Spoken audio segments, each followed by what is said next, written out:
শিক্ষা সহজের আজকের পর্বে তোমাদের কাছে ওয়েস্ট বেঙ্গল বোর্ডের নবম শ্রেণীর বাংলা ব্যাকরণের শব্দ ভাণ্ডারের ওপর থেকে আগে সংক্ষিপ্ত আলোচনা তুলে ধরব।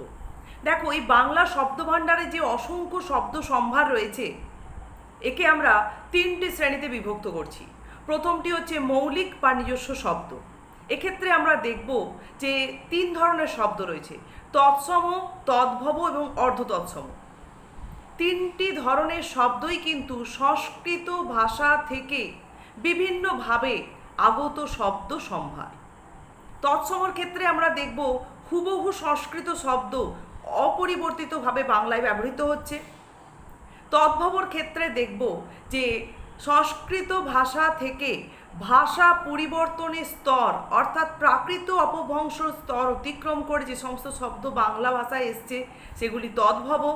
আর অর্ধতৎসমর ক্ষেত্রে দেখা যাবে যে যে সমস্ত সংস্কৃত শব্দ কিঞ্চিত পরিবর্তিত বা বিকৃত হয়ে ভাষা পরিবর্তনের স্তর অতিক্রম করে নয়, কিঞ্চিত পরিবর্তিত বা বিকৃত হয়ে বাংলা ভাষায় এসছে, তাদের বলা হচ্ছে অর্ধতৎসম শব্দ।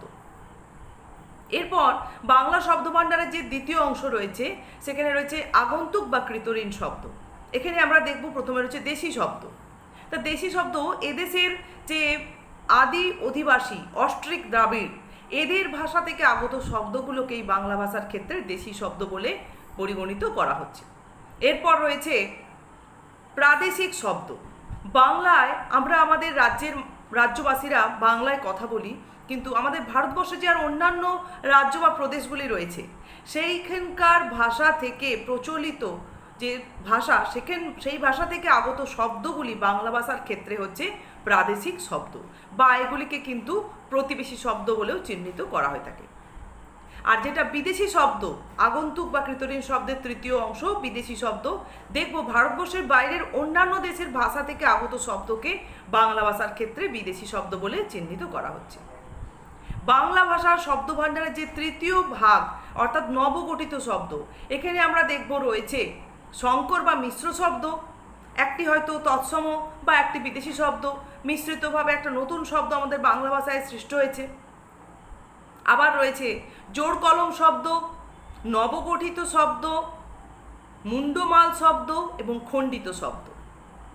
এগুলি আজকে আমরা যে ছোট প্রশ্নগুলো আলোচনা করব সেখানেই কিন্তু এই নবগঠিত শব্দের অনেকগুলি দিক সংজ্ঞাসহ উদাহরণ আমরা পেয়ে যাব।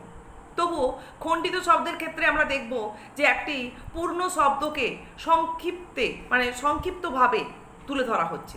সেখানে দেখব কতগুলি শব্দগুচ্ছ থাকে। সেই শব্দগুচ্ছর প্রত্যেকটি শব্দকে না ব্যবহার করে দেখা যায় যে প্রত্যেকটি শব্দের প্রথম ধ্বনি বা বর্ণগুলিকে দিয়ে বোঝানো হচ্ছে। সেটা হবে তোমাদের কাছে মুন্ডমাল শব্দ। তাহলে খণ্ডিত, মুন্ডমাল আর অনুদিতর ক্ষেত্রে আমরা দেখব যে ইংরেজি বা যে কোনো ধরনের বিদেশি ভাষার থেকে আগত শব্দকে বাংলায় অনুবাদ করে নেওয়া হয়েছে, সেগুলি হচ্ছে অনুদিত শব্দ।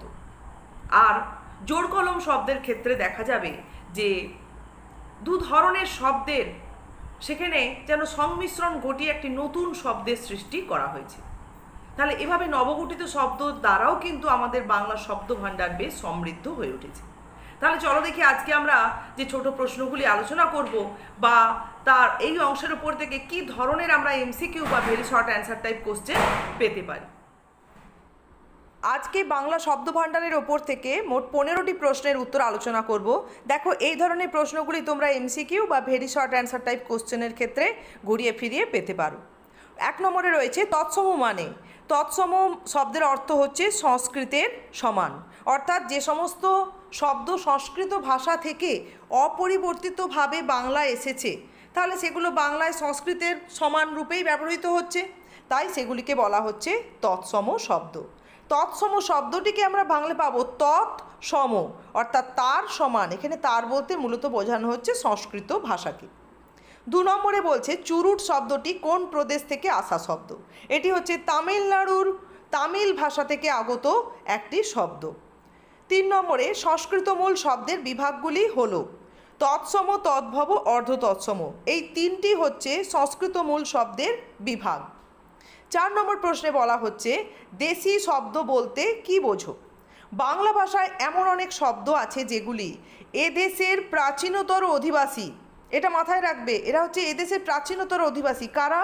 না অস্ট্রিক কিংবা দ্রাবিড় গোষ্ঠী ভাষা থেকে বাংলায় এসেছে, সেই শব্দগুলিকে বলা হচ্ছে দেশি শব্দ।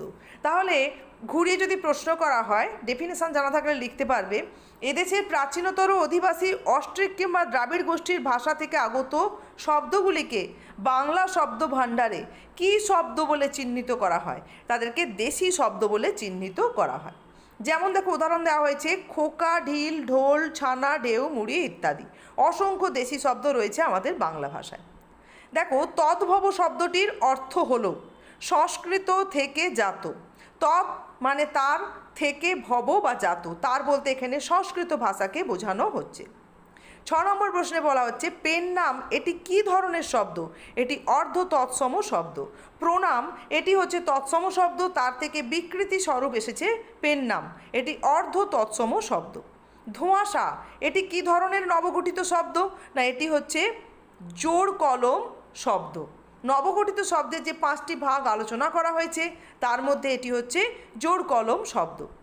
8 নম্বরে বলা হচ্ছে মাস্টার মশাই শব্দটি গঠিত বা গত দিক থেকে আমরা কোন কোন ধরনের শব্দের সংমিশ্রণ দেখতে পাই। দেখো প্রথমটি যেটা মাস্টার সেটি হচ্ছে ইংরেজি শব্দ মানে বিদেশি শব্দ, আর মশাই এটি হচ্ছে তদ্ভব শব্দ। মহাশয় তৎসম, সেখান থেকে জাত হয়েছে মশাই তদ্ভব। তাহলে এটি হচ্ছে এটি মিশ্র বা সংকর শব্দ। এবং আমরা গঠনগত দিক থেকে দেখলাম এখানে প্রথমটিতে রয়েছে বিদেশি শব্দ এবং দ্বিতীয়টিতে রয়েছে একটি তদ্ভব শব্দ।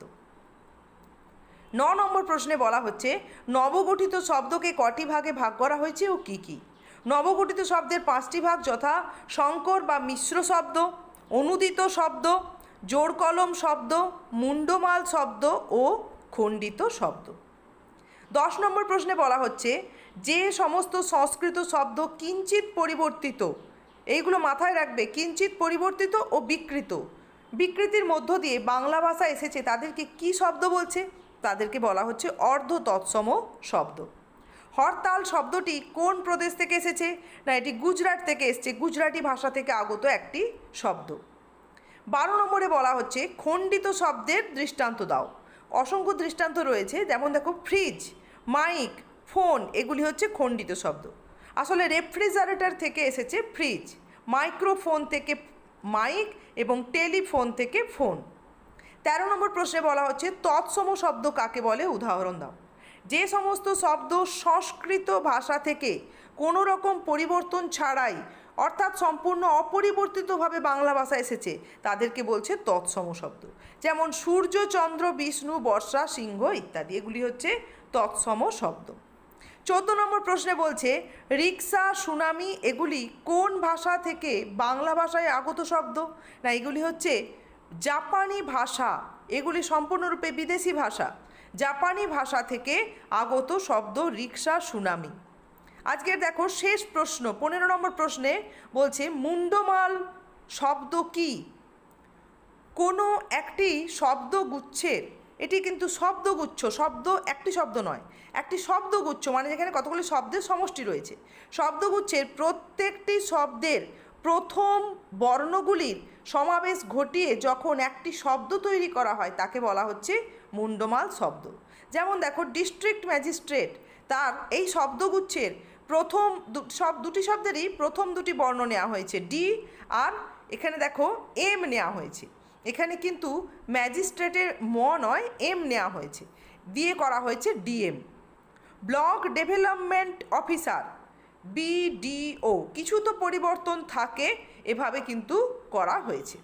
তাহলে এই দুটি হচ্ছে মুন্ডমাল শব্দের দৃষ্টান্ত। তাহলে এভাবে আজকে আমরা 15টি প্রশ্নের উত্তর আলোচনা করলাম। দেখো এই ধরনের তোমরা যত ডেফিনেশান তৈরি করে রাখবে সমস্ত রকম শব্দের, সেখানে ঘুরিয়ে ফিরিয়ে যেভাবেই প্রশ্ন আসুক না কেন সব প্রশ্নের উত্তর কিন্তু তোমরা লিখতে পারবে। আর যত শব্দভাণ্ডারে বিদেশি শব্দ রয়েছে বা দেশি শব্দ বা যেগুলি প্রাদেশিক বা প্রতিবেশী শব্দ, সবগুলি কিন্তু খুব মনোযোগ সহকারে তোমাদের পড়তে হবে, না হলে এর ভেতর থেকেও কিন্তু এক আধটি শব্দ দৃষ্টান্ত আকারে দিয়ে জানতে চাওয়া হয় যেটি কোন ভাষা থেকে আগত বা কোন প্রদেশ থেকে আগত। তাহলে তোমরা আজকে এই প্রশ্নগুলির উত্তর অনুশীলন করো।